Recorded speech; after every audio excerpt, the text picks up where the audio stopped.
Wai pe o lo te imi e sulai ava pe a folfol. Mm.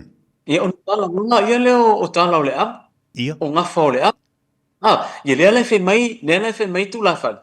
Ia o le ama sa tofa i mauta. Mm. Ai mo i lau. O ava o vele velenga. O le ava sa le upu leo le te le na fai mai nisi o folfol ava. O le upu o le ava sa whaanganga sua. Ia. O le sa anga le whaupunga. O le ava sa whaanganga e sua. O le whaanganga, o le ava sa teu ma whaapolo-polo. Ma whaanganga ma fua-fua. E whaato a langa. Pe atau numalo. Whatalo whatu tia, whatalo whatu i le whafonga mai e si tatu watu nuu wa soa fo i le i whaowina ta por kalame o no tulanga fo i le soifua malo loina. Ia te ana ni fo i o tutuangia fo i le ma alofia. Ia, whatalo whatu le manulau tele le atu nuu, whapupu ta whatalo whano le manmanunga ta taimi. Ia, i fumanuia ma le langi mamai so tatu watu nuu e le ngata o Samoa nei. Whapena foi New Zealand, ia me se foi Australia, ia ma le kelope, ro whapena na mai moa whafonga mai, e le tāpur kalai me le tatalanga le neva yaso, malo so i fumanuia, malo le langi mama. So i fua lalu lei, ia whaftaia i le atua o leua, toi mawata malo si e toi whaua wale tāpur kalame, ia ma le neva yaso. Wa ma le tauna ia tātu Samoa, lau sunga alfamai? Ia, o lea lava e langi le lei, ia pia leo soa o le la, ia e fui teimi whapena on tu aina i timunga, ia e le tele. Le lai solo manuia mana ia tau nei aso. Malo whaftai. Ia, talbe whaaselo le tāpo kalame le tai au whaafonga le tātu watinu o lo tai ei pea i le tāpo kalame le na ngata mai i le tāua o la au. Tāua o la au. Ta whaasoa fo li telo tāua o le au ngā o la au. Malona mafuanga, matala tu o le atinu ia o upo le atinu e mafua mai le la au ma le la au. Ta se e mai le ta whaasoa le tai au te lo la. Ta tala no ia i le tūlanga o le ava.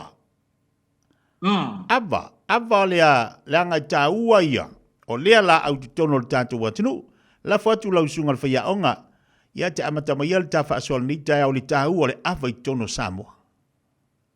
Ia, whaftai tia, whaftai foia o whapenana mai mua whaafonga mai foi si o tātou watunu. Ia o le la au le nei o le ava, tasi nea la au pito i sili o na tāua i le tātou wanganu. Ia whaamamafa la le tā whaasoa i le i wai se tu inga ava i le ava lea whaonga fo i le tātou le tau neo le ava New Guinea lea pei whaonga fo i whangotai a o le ava lea li lifa i ta whaasoa lea sol nei o le ava lea whaonga i ne le ava o le filo inga ua ti au le tā ua fo i o le tā whaasoa lea o ne i le maenga tā ua o le ava o le filo inga o le fola-folaina o le ava, o le tufaina o le ava, ia o le ituainga ava, e whapena fo'i ona talanoa i eile atunu. E le taimi fo'i lea e whaatino eile ava o le whilo inga, ia po o le talimalo lea le atunu. Ia pea o ne tau nuu malo, pea usu fo'i le nuu, ia o le taua ia o le la au lea, lea la ua i eile atu, lea ua umanta talanoa i le niu, manisi la au e peona iai. Lea la o la ta min la au le ava le anga e a foi ni e ta ua tele la au le ile tatu tu mar tatu nganu ai mai se fo oi va tatu o matai e fa pe na ona ta ua tatu mala mala mai la au le ona e iai ia le nafa tu pito o tu la fale e fa pe na ona la tu foloina ava ia fa tino le ava le filo inga a o le ta ua o le mala mala i tu inga ava o mafua anga o ava. Ia ai teina ni fo o le ngafa o le ava. Pea o le teina pena o na whaatino i lea sau ninga mamalu o lea tunu. A lai ma whai o na mausi na mana anga. O tātou whaiva whaamatai tala vau. Ia i lea fo i tafa o le tātou whaasino manga. Ia ma lea fo i tafa o le tātou soifuanga whaasamua. Ai me se lava ia tātou o matai tala vau. Taua, whaatataina o le tāpo kalame ma le tā whaasol nei tā le whaafunga mea le tātou watinu. Ia, saroa ia, o adi vaenga taula o na amatari e le tūlanga o le ava pi o na tā whaasoa. Leo manino le whaafunga le tātou watinu o le ava, leo lo whangaina le whiloa inga i tono nuu o whiloa inga malo, o o le ata whaaso ni tai au. Ia, o le ata, masano le ata tala no mua i le itu ai ngā ama. Ia. Ia le ama e tau o le ama tungasi. O le ama o le latas, o le ama o le lupesina, o le ama o le una o le i asa, o le ama o le o le ama fela fo. O itu ai ngā ama ia mo le mai whaafonga fo ia le atunu. Ia manisi dama fo i ama u whaapena o na pa u ia ta ua. Ia, o le siwa enga o le ta whaasoa la e whaafonga mai si o tatou atunu. Ia, o tala fo ia o le ama. Ia. Oa tala o le ama, o le ale ngafa o le ama, awa o le tiutele ma le mtawhai o ia tu la fale pea o le folfola ama. O le tala o le ngafa o le ama. E le ngata la e tala le ngafa o le ama. Ai whapena fo i ona tala noa i mafua anga. Mafua anga fo i o mea i maua i le ama. Ia e meisa le wha o le teimi e vivi i ai masula ama. Peo ina e ma mafi i le tala noa ale tu la fale le ana te folfoloina ama. Ia e meisa fo. O le a fo i le tā ua o le ala aga. I le a fo i nei. I le anga nuu wha sa mo. A o a wha unga, o a mua ngana, o a ala ngā upu. E maua mai nea ngā au tā ua le atunu. Mana ia. Ia, leua, marino le whaafonga le atunu. E mani o lola ta whaasoa. Ia, e whaafea nei loa la ia avata i tasi. Pe ona ele tungase la tasi. Ma avai ona e ta ua. O le ama la lea, o le ama wae e a fo i nei. E loa ale e se ngau ava. I ona ata. Ata o le ama o le mea fo i lele ia i le...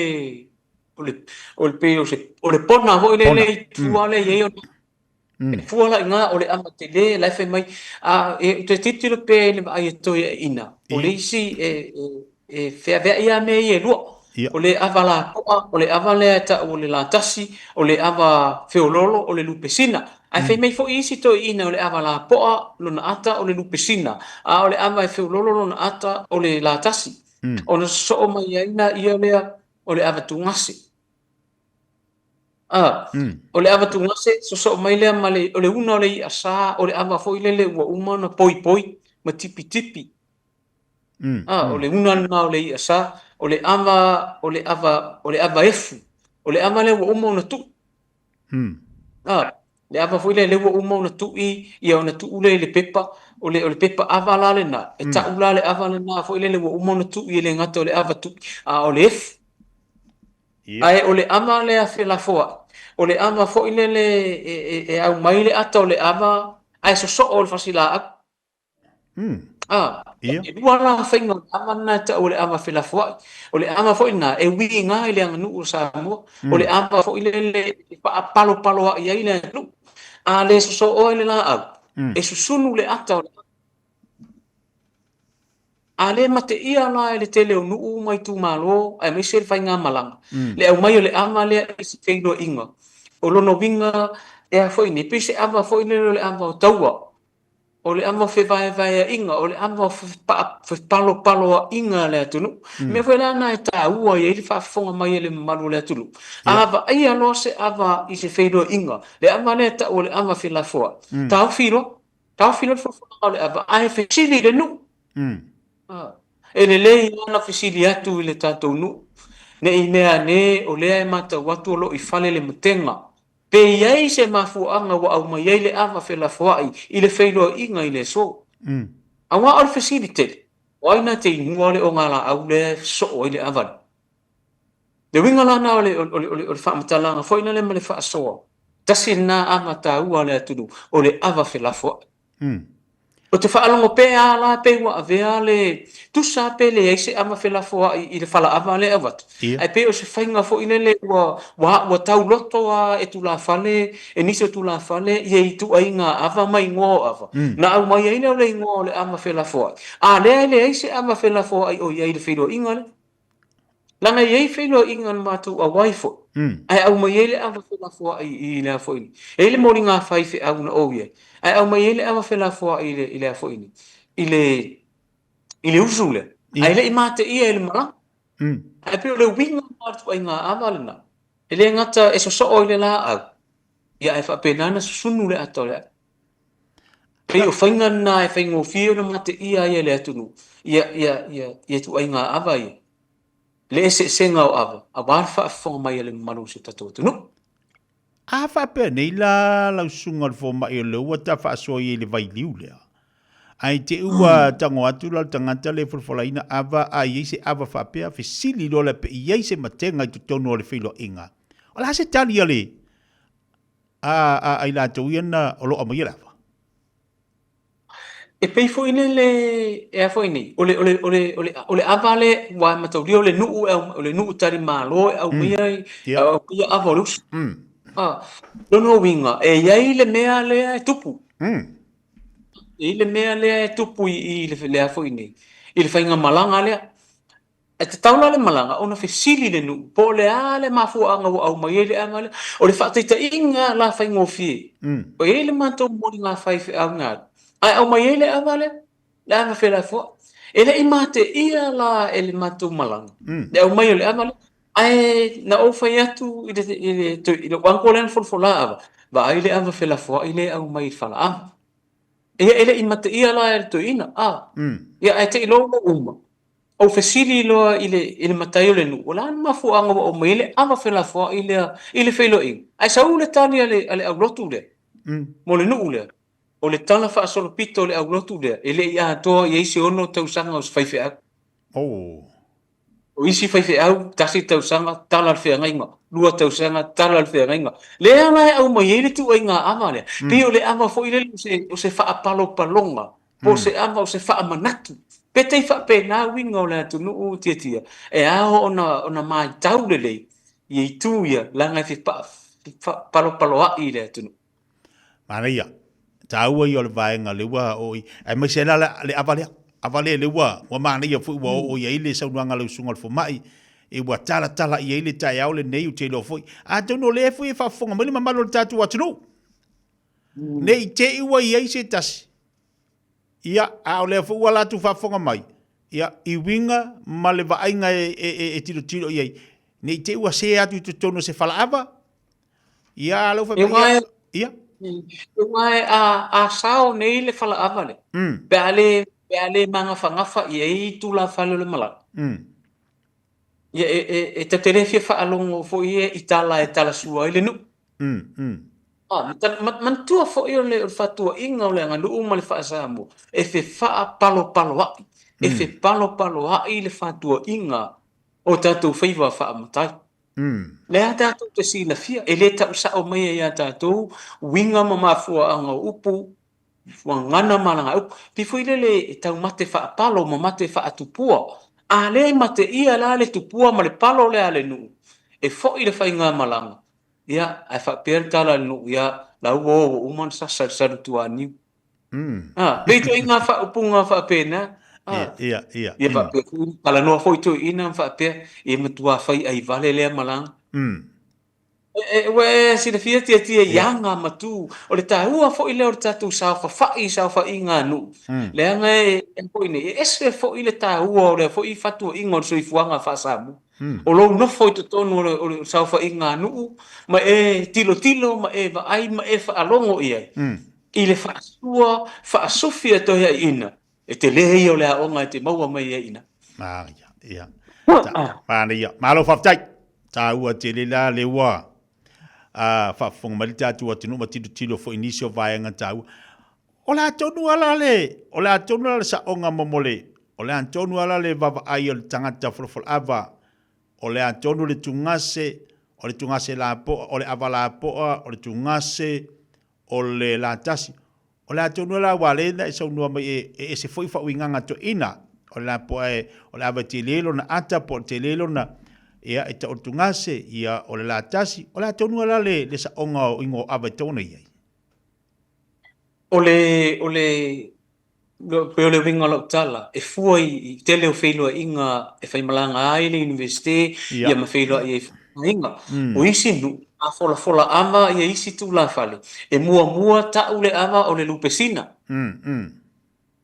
si ino le ava te lele ata le ava mua folo fa pela ia le ia o ia le lupesina ai fo isi fo i feilo inga te va ai si i fo ia le inisi fo tu la fale le ava mua o le ava la po ale fa pe mai wa ia le la tas ta oto atu i le afo ine i le fa to fa la inga le tunu po o le lupesina po o le la tasi le ava te mua ta no winga e fuala Ya. le folfolava E fua i le folfolava malana fo nei. Tau mawhainga. Ulanga whapena. A tonu fo e whaasua mai le mamalu le atunu. I tala o mafua anga o ava. Bai e iei tala fo e mafua anga o ava. E ile tatununga fo ile ala whaafunga mai manono la tau e whamai o le ava le o tu ngase le whapea o le ava e whaapolo ma whaanganga i le i ataua.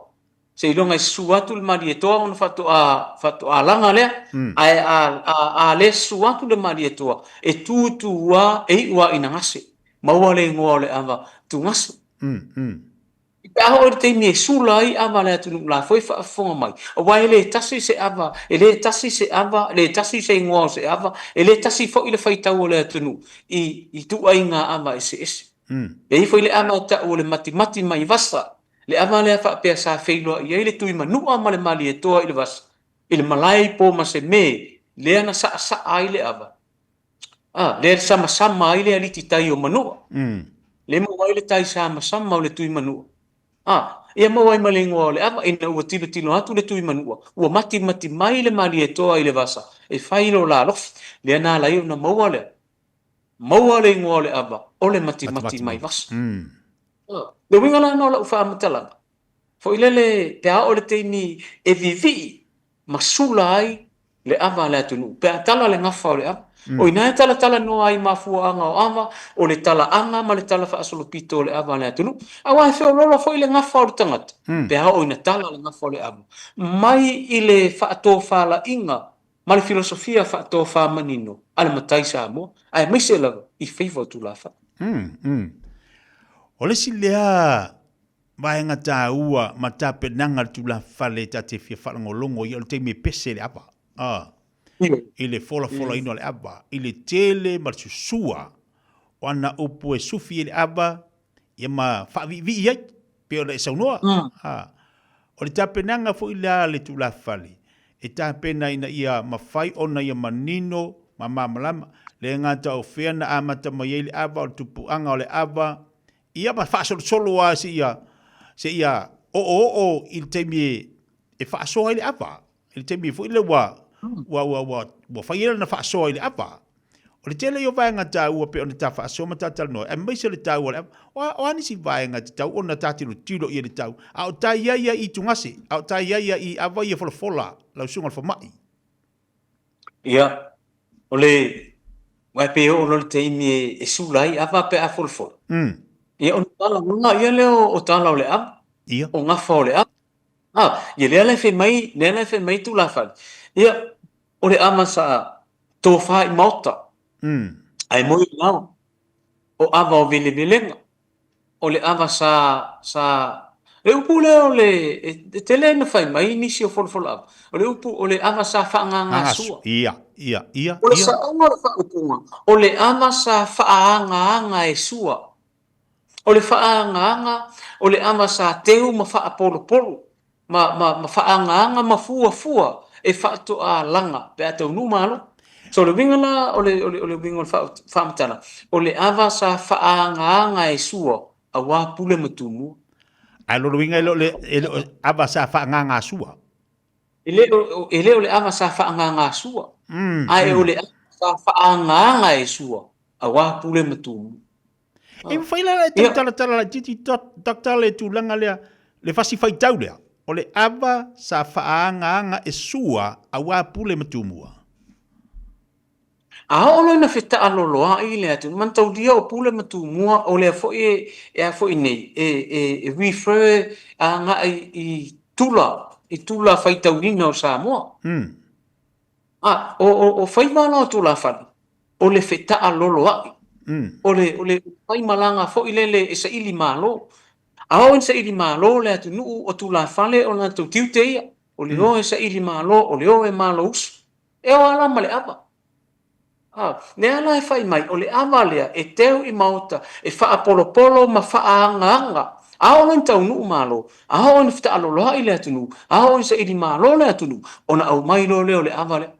Ona au mailo le ava lea e o mamatai, e o matu la fale. E sa ili ei malo mo le nuu. Le ana e fai mai ni tata watunu, o le ava e faa anga e sua, mo malo fe ngā soloa. Ia, ona foi o tātou, wa hao ina whaatino o tātou la unga ma tātou so. E tau mawhai fo ilea ina ia rhyme. O le winga tala ina ia tutusa whaai. E tau mawhai tala fo ie onga o langi solo, ma solo ma tu la whapena. E tau mawhai ina ia tutusa whaai unga o le ta unga upu. Ia. Le ana e whai mei e tātou.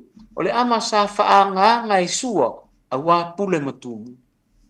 A ona fta alo I pule matumu ona ole male ava e tausi ei ma malu o fale upo tausi ei ma malu o ala tu sa ili nga malo fa pena faiva sa ili malo le tunu ia ole makauliala a fai so fo ingane ia pifuri pole malo vole longo mali il fa longo tant ia ia sa wona na pasi ko nga kala fo ngen ia ole ava sa to ile au vai mangua sa lululo na nafi le tumutumu mangua ai sala lo na la le tumutumu mo ia sa malesi ne ia ole ava sa ma vai ine suasani ava ile loa ole atu pola ma le atu folas na ngai ai se aloema se sa tula o se vanga sa sala ia ole ama fai mai sa suatia ele tamo malala tea aina fefe vale ai le la au na matas se vai talo le ole ama fai mai sa tau fa alalanu le vai singano ma furu o so o tumu na tali ale muli vai o sala fai ia o isi na anga tu la fale foi wa tini mawalunga ai le talaina o le nga fale ia o isi tangata o isi tu la fale ia o tala mai le nga fale ava atatasi se ho o taua ile ava atase furu ia le faunga tu la fale o le ngangana e sula ai ava le tu o nei ngangana uma ma nei pespesenga le tu la fale wa fa vivi ele ava o vaenga uma ia wa yeso tanga nga ile ava o sa ole doctor ole so tanga le na o mea na tutupu te pila le ole ava na suatia le tamo malala tea ene fefe vale ile la au ngam tas ole alunga malala tea i te tuila foile e alu e asi no na tuofi le ala ngala tua ilo tofo lo i e ia tua o man le ala sa fai ile tama e alu au mai ai o se au wala le oti e au te inva ai tu manu o wa mo me le tama le fa mai o le ava e fe ai lo na ata e te fa pe na tala le atu ele mala ia e fenga ta fo ina ai o so o tanga o le ava a ngai tala fa so pito le atu ma me na tutu ole lo te va ia tu initial pe initial la tu ole vasa ua mana ia talanga le tai au talinga fia longo fo le nei tai au le fa longo ma fa fonga tatu atu a o ia le talanga le tai pokalame ole le tai ale ia ile ava a o le ua mana ia nei vaenga ia e se fo le tai wala nga lo te lo so sani ia ita penanga le ngate tu la fale ia a o nei matai lai ti foi pe nei matou ia mal to te la tou o anga ia waile ia se ele iola milo langa tautua pe o le tāua le nā o le malama anga i tūlanga wha pia wa o le mele le tūla i maini e se le tala tua i le ama e se le tala manua e se le tala sabu o minga na lo whamatala whai mai manua ia o la toa awa mua a o lai le sili ngia ia o le ava lai manua o le ava lai le vaitinsa sa o ia ile mantou su enga lua fesfuono ai lua fsul lua le mantou o i manua le ava le vaitinsa le ava le ta ua mai le fa pena suatia le tamo malala te matou mai mantou o sa va ia fo tanto nungo sa foto na to lua ai le ava Ile ama le fa mai fo ia sale au la lanto. O le ama na mafua ile ngol malai fono vai tu. O le vai na tu mai le tangaloa tu lo fa fonga mai le fio. E o le foi fa mai pai ai. O la to le ni wai pa ia ile ama. Ia mai foi le tala fa le pata la to ile ama le motu nga uso. Foi lo vingo lo tala o ina tala le foi la au le tunu. E na ta ile tile na vai ai ta ua. Le mala mama. Le mai fa sa le anga o la to foi le ile ama. E ava le lena sua tia ina o tau nuu yo ane viliamu mo le tala le le. Le sa fa pena ona fesila fa ye sa mo. E ne winga la u fa mtalanga le tantala tu fo ile ama ta fa so le foi fe mai fa le vai manga la to. Ile ama le na au mai sua sami ava. Le na mafua ile malai o Niniva. O nei tala ese o le ama titia. E tau wa ile malama mo le tulafa. Pe a o ina fa atino lo na nafa le. O le fola ingo le. A o le hase su e ngā lau sunga le fo mai ia ai mesi fo tau pito la au. O fea tonu ala na amatai le.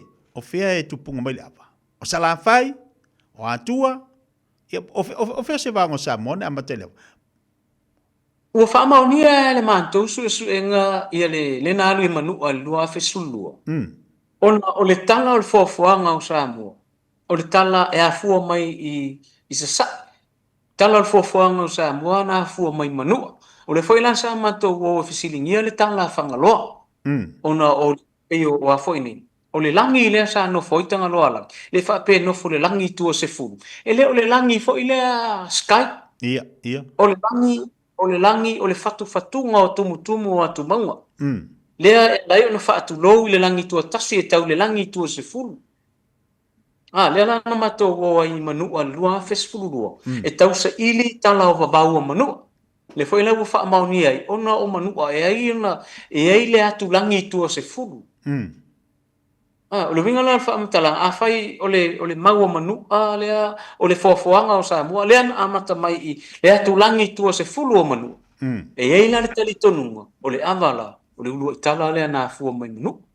I le mau fo i lea tātou o manua lea sa fio ai le tanga loa langi. Ma amata wha solo mai ai le tala wha solo pito su tātou atunu. Ona o le ainga sa tanga loa. Na o la tau wha aifo le ao o tanga loa. Ma le ao o lea fo i nei. O le tui manua. Lea sa wha e manua. Lea la ieri whale ula tau tangata ma le whale ula tau waitu. Whale ula tau tangata i ta u. Ma le whale ula tau waitu i fitiuta. Na amata mai ei lo i ngā le tui manua, so o mai ei le tui atua, o le tui a ana, le wha solonga mai ngā wali i pa ia. Ma to tofi ei lo i ngai tū mālo, wha le anga nuu o Samoa, e sifulu martas. Ele amata wha abai ina o sio tatou atunu. So, e a fo inge. Alanga o le atunu e tala whau mālo. O le atunu o tau fiofi mamau ma tau fisa. Le alai mana o ia le tu malo ia. Whamai ia le tu malo ia. Mātua tala ne e mua i ele ap. A e tala noa, pero mere fi nau mai ei, ia le fionga foi a professor Tupua. A tala e sa vai, il tala wha asolo pito le ava. Manu malo tala wha sa vai. A tala e upolu tala wha asolo pito le ava. Manu malo tala wha upolu. A o tātou academics, e wha ambae. A tātou wha ai unga, wha ambae ana tātou whinaunga. Mau wha amau mawino. Ma mau su e ina. Ro wha penao na tāo fie. Le tele o nuu mai tu mau. Le au te tau mau atu, le whasivaenga le na e sauno mai aina ile aba, mai manua, si ona tutofi ai i a vaenga se formaltasi o Samoa, le ei tu malo i e sumaltasi i a uponu msawai o sa ole a doktor. Ia, o le te tala noa atu i le vaenga o Samoa, ma le tūranga lea i le original settlement o le atunu. E pe una ele tātou tala whaasolo pito. Pe e li lifana tātou tala whaasolo pito. O le foafoanga na fua mai manu. Ia e tala atu ai ina ua fua mai le foafoanga i manua. Se ia whaasolo mai ina ua whai le vaenga o Samoa. Mantua o Samoa, e le na upolu masawai. A tala nono ia Samoa, e a fua mai manua tutuila, upolu, so vai a polima mo manono o motu ia ua aina e le tunu pe o lea o te tala noa atu ai mai le sifuru manitasi o ali ipa ia sacred chief sifuru manitasi tu malo falenga nu o sana wow ba vitai o ka se mana ia ni tai au ta a tonu lesi ta por kalame lena e fa maruru tu ele tunu ne se ta fa so mai le ava o una le o tau talangia ona le fisili ngia o tulanga le i le mau fo inga le pofena fu mai ai le ava le tunu mai ta tu tala e o le winga la tala fo ile au te lo la fo e fo fa fonga tatu watu niso ilanto e le ma fai ona fa fonga ma mo pe fa longo ile fa soa e a pe ona manino ile au ngol tapo kala vol talanga fa manino fa malama ia ile tulanga pe ona yai ava pe ona tatal noa ia ile folfola ava malona ia mta fa yo malan tiute pe ona yai ta se mai le ava fu ile ale fa ile fe do ingal tatu wat no ia le palo tau pou ia ai mai se fo ila tu o le o la tu wa fa fo ina ia le tu lang pe ho ona tau a fia ia se fainga ma se filo inga ia mai se fo tono o fa tonga anu ia ole ama e ele ese tu ainga ama fa tinonga ole ama e ele ama ta ole ama fa sama noa amatai ia le ta o nei le ama le ta o le ao na faile mele le fa fale tui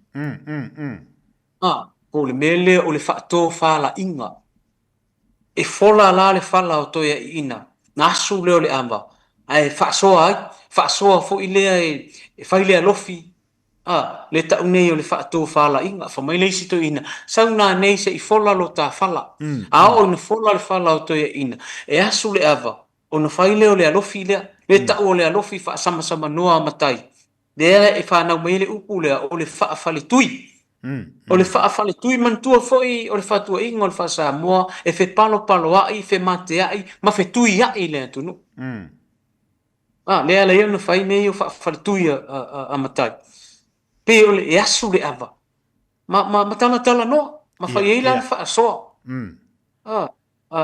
to ia ina ia o le situ ai nga ava o le fa tinonga o le ava pe atau nu malo ia le ta nei ava o filo inga po sa ninga o le ava ia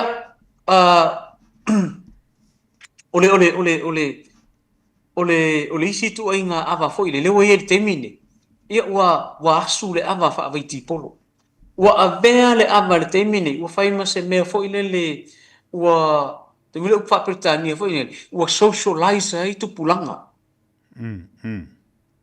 pe foi le wa avea foi le ava o se ala nga tu pe maua wa commercialize o le winga o la tala pe foi le e yai i tel market e te tongi la ulima tala sfurta la e inu ava o pe foi linga maila ua fa tau le ava foi le ava le palu mas ua fa tau foi le o se pisinisi o se ala nga tu pe maua kasi na me le fai nei a marketi sa le longa fa pena fo i marketi nei ia ma o ia fo i inunga ava fo i fai atau le lea o matai tu inga tu langa fa pena wa vea le ava o se me fo i le e malolo ia i mo nga luenga o lesu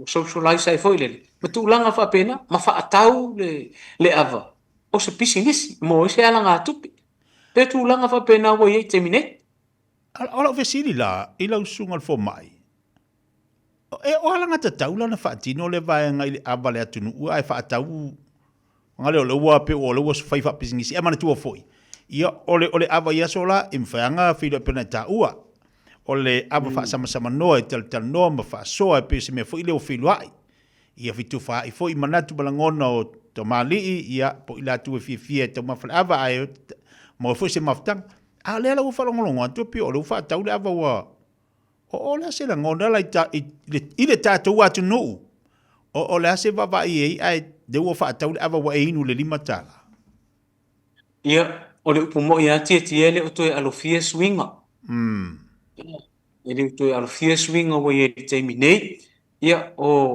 le fo i pe no fo ia a fai o lea ua iloa e tangata e te le se tupe maua e maua mai. A fai e 5 tālā e te inu ava ai. Ia pe 10 tālā foi e te alatu lafo e te inu ava. A fai la o tangata le fai ala na pisinisi le ai uma e le aso mawalan tu se laulan tupe ma. Ia pe foi le wa tasin na tu langa o le toi alofia swinga. Ai paule i tu lea ua tātou tilo i wa ave se ai le mamalu. Malu. O lea fu me sina so tatou tunu. Tonu wa. Te ni wa a tau le whapiltania foi le Samoa on the move. Wa ngā i luma tu langa wa pena. Ia ma ua avea o se ala ngā tupe maua. Ia le upu le ua commercialize foi le ava enga o mea sina Samoa. Ia ma le foi ma enga o tatou tūma. Te pea foi o tatou i e tonga. Ia tama i e tonga wa iwa. Wono se lau, wa afe. Le foi wa penga ta wha ilangi. Le Facebook, ia ua whaasala lau wai i e tonga ua whaatau. Ma ke tātou ua whaatau. Pelo wingo lau tala. Ua le toi alofia le atu nu ule tātou mia. Ma le tūlanga fo i le leo lea. O le tausi mamalu o tā mea sina. Ia ai pe wa i whapena le wa ai le tatou atu nu ule nei tei. Ia pe wa vai fo i le ia ta ilo ia i whalabutonga e misi le antu o loo anga i antu ma tau mawhale ava. Ia i whalabutonga whapea alu whaatau po la fu se la tūlangoni ia e sa ore sonanga swinga leo o iai ia tātou nei vai temi. Ia ma tātou tilo fo i lea. Ia walise ma malu. Walise ma malu ona wa iai. Ona le tātaimi. Le wawa ia tu ona le tātaimi le sungal fo mai. A ese le mana i o le vaenga le ua ma whaion tā whaso iai. A tonu la ta otoisi vaenga i o le tā pokalama le ava mo le vesa fo. Ia tonu fo la tatala. Le ava no mo le tātou watinu. I lau sunga le whaiau. O le talo lama le whai pēsi tatou watinu. E ta te tala atu, ia mo fo ile amanoa e tala mai ei lantou, upu mansani e le atu nuu, e le o toe, o le atu nuu e tau fi ofisa, ai e tene o toe alo fia lava se mea, ono o le talo lofa i alo mana i whanau o si o tatou atu nuu, ai pe o le tala atu, e mo fo ile amanoa e tala mai, o le tatou vaa e whauteli, pe o tasina a vaenga tau, a fai foi si le fia le manu le atu nu, se isi foi ava fo penano, pa ui a tau. E poni fa upunga fo e mua mai, ia la au tante whaansoa, ta hua tele le whaansoa mai e tatou atu nu, pero ta pena se langona, o le ta polkalan. Fa pena foi anu fisosoa ni ai, na ialo ma whanau o si o tatou atu nu, o lo au mau i atu nu fafu. E fa pe foi ma Samoa nei. Ai te loa e tia i le tala nei tangata i o mai fafo, o matou mafu. Nai matai fo i e nait, o le te lei o ta whaso. Pa pena foi o sosoani fo i a lantou. Ia me se foi o le tāua foi o le lantou whaalongo mai. Isi foi me ia tatal no i. E le i taitai no o i e lantou si le fi. Pe o le tāua foi no tātou whaso. O le whaula veo e sau noa lau sungal fo mai. Nei vai aso ia na moti ia le tāpo kalame. Ia wato te le i lātou na whai mai. Ia po le ale mo bo ia le tāpo kalame. Ia na tal no wha maruru atu. O le whatoa uta fo i mai ma whare mai no o le whare full service. Wha maruru atu ai. O le ngau alu e whai amau e whare full service. Ia ai o le tāua o le apo ua atu e whaafonga runga la tala fui lea. O le alava e tuli mai le e tātou atu no ia le po kalame whaasoa. Le ala ua tātala no le apa. O te langona fo ili nei tai o le whaafonga le tunu. Wa tele ia vaenga tāua o leo ma whaina whaasoa i e lau sungal fo mai. E fou fo de whaafonga ma whaalongolongo. A nisi le mamalo le atinu. Ia e mai se lava i lātou o le whato a pale le matai. Ia o le ala ute iloa wa te le whaasoa. Ai o le tāua i o le vaenga le ava pe o le tātala noi. Ai o le a tātala noi ma toi whaua le vasa fou. Ia ina ima whaina manino. Ai me siri lau whaasoa atu nisi le atinu. Ia i le tāpo kalame lau sunga. O le tūlanga fo ina pe o na tātala noi mai ai ina ua moti el tāpo kalame. E whaafitai le tua. O le umwhain toi whaauau. Ai toi whaauaua. I le oso whai malo si tāua. O le tasi le vaenga tāua o le whailo inga o le ava. Ia, ai la lafa tuela i sunga le fomai. Ia, le asi si vaenga wha ma el tāpo kalame nei tāia ma le nganga whaalalu. Ia e whaamalulua to ele malu se tatou atu nuu mai na ua motu sia tāpo kalame. O le upu mo ia tia. Ia e sa o ele tala fo ele angan mo le o tia vame. I foi le lo ai mele na uta oto i nai New Zealand. Le nta ia o le salen tene. Le ese nga o fale ma. Ma le sen o le service. Whaaio i tia i le whanamai tele ele ana tau fia ia Wellington. O le lau mata fia o le au whainga luenga. Ia. E madia no taloto po le alo tinga ina. Ia malesi la mea. I tui ia na tui ei ia le aivi. O isi tangata. Soli e fula hoi le. E mua le wa o isi tui peia ele i tui ia. Le ngola tala ta ua o le service ia i le ai foi seisi e fai tio inga luenga nei fo ma. Fai si ita ia o le vainga pitu i siri nan ta ua. Ngai ta fa so. Mai mua mai. Anu se tatu atu. No o le mele utai lo nei. Ta ua le fai ma. Farsiak. Ki farma. Le si me mana ia taktale o fo mai nei o le ngalu mo le mo ni mo teni ti fo mai. Yoi. Yoi. Ua foi o nama enga o le au nanga. Ele malo a o fo mai. Sa ole tala tu ina ho ile. Ele malo si o faia. Ya, nata por kalame nei mai aso me martelo si tato atu fa manuia le tua ile angatu le lava singa foi o to nei aso male nei mai aso fa manuia le tua i fe au nga wenga pa pena foi fa manuia le tua fa nga malo longa le fa na io le wa e ni si wa o nga nei si tato atu no fa manuia le tua nei tu tausi ia fa pena foi nei pepe fou fa ile tonu so tato atu no ia fa pena na nga le lumana ine o sa mo pena foi na fa manuia tu le tua i fe ngai foi so tato atu no nga wenga ina tu no tau sa ilinga foi ni seleni tu sei so so ni mai ai ngai sa mo ia le malu ia le na tu no ia malu lava le on sai ia fa pena foi ni fa manuia ta po kalambi ia ile tom foi so tato malo ia pi na ia foi fu fa pena na fa ta tia o tato tai ia fa pena na fa fu rolo tu so fa pitolo sta fa aftai ile nei foi aso le ta po kalame fa manuia au ono sina le tua lo fa pena ona no manu wa se manuia mo sa mo ya nei taimi fa manuia le tua fa soifua alo aftai le sungal fo mai mo ta fa sol nei ta ya fa aftai tele lava aftai fo ilo loto le tatu atnu fa so ina ngona ya mai se le tau o le tatu ngana pi ona ele fa poponga le tapo klame mo le va ya so lo fungele tu mo pele malosi fa wa fa malolonga wale tu fa wina o tute mangaluenga pe ona wala wina ai o itono le tatu atnu ai mai se ainga mai kale sia ma le tu malo tatu tau pule le lo fa le tu la va ya so te fa wa tapo klame lo fa tele atu tau tu se fo mai maria soifua ia soifua ia